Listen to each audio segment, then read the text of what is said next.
I just took shots for no reason. That's not a shot. I hear what you're saying. Yeah. Well, it turns out that a lot of people have now seen what Timothée Chalamet was saying during his CNN and Variety town hall event with Matthew McConaughey that was posted on February 24th. I admire people, and I've done it myself, to go on a talk show and go, hey, we got to keep movie theaters alive. I don't want to be working in ballet or opera or, things where it's like, hey, keep this thing alive, even though no one cares about this anymore. All respect to the ballet and opera people out there. Well, the ballet and opera people did not find that very respectful. The Metropolitan Opera posted a video with text on it that said, all respect to the opera and ballet people out there, and their caption on Instagram was, this one's for you, at Timothée Chalamet. Sarah Hyland, Jordan Fisher, Ashley Graham, and Sharna Burgess all applauded the post in the comments, while Laura Bonanti wrote, he's going to be singing a different tune when the live arts are all that's left after AI takes over. Oh wait, he's above singing a tune. So...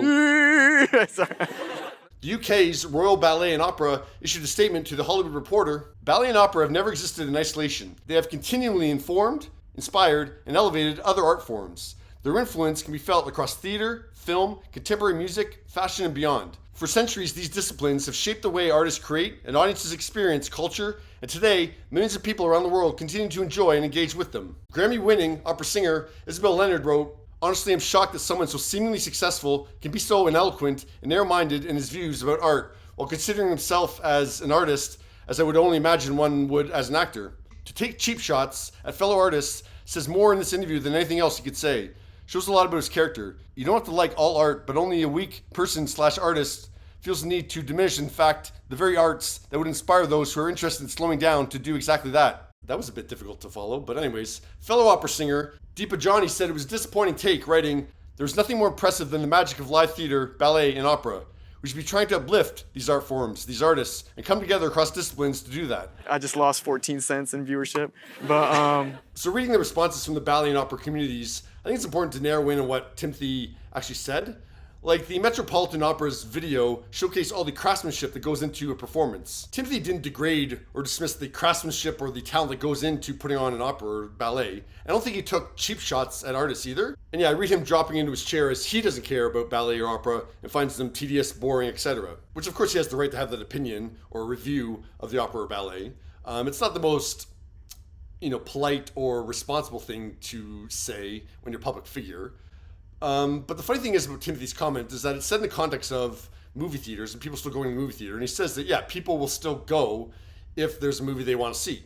If people want to see it, like Barbie, like Oppenheimer, they're going to go see it and go out of their way to be loud and proud about it. But overall, Timothée says if audiences don't want to go to the movie theater anymore, he doesn't want to be out there trying to entice audiences to go if it's, kind of like a lost cause.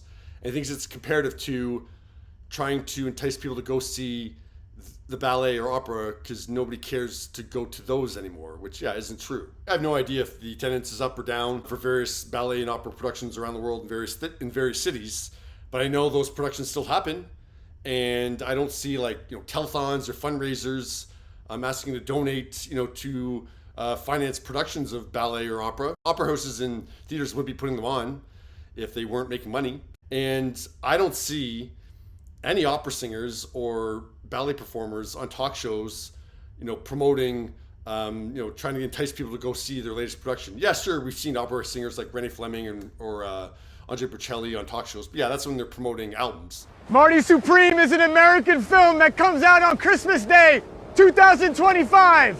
Like, these performers aren't standing on top of the Sphere in Las Vegas. Right here, I don't know which camera to choose. Go to one and talk to I'm going to go straight to one. Or going on talk shows with people dressed with giant orange ping pongs on their heads. Marty Supreme, Christmas Day. Marty Supreme, Dream Big. Marty Supreme, Christmas Day. Yeah. All right. Or having a blimp fly over various U.S. cities with the name of their opera or ballet. Or staging fake Zoom calls with the A24 marketing team. Marty Supreme, Christmas Day. I want to say that so many times. If I go on Jimmy Fallon, I want to say Marty Supreme, Christmas Day. Marty Supreme, Christmas Day. Marty Supreme, Christmas Day. Hey, Timothy, has anything interesting happened to you in your life the last couple months? Marty Supreme, Christmas Day. The opera and ballet people aren't doing any of that, and yet people still go. So Timothée says he doesn't want to become that, something that the ballet and opera people don't do. I admire people, and I've done it myself, to go on a talk show and go, hey, we got to keep movie theaters alive. I don't want to be working in ballet or opera or, things where it's like, hey, keep this thing alive. But he already does it. People go see the ballet and opera without its performers conducting themselves like Timothée Chalamet. Yeah, so for better or for worse, Timothée, you are already the thing you say you don't want to become. What are your thoughts?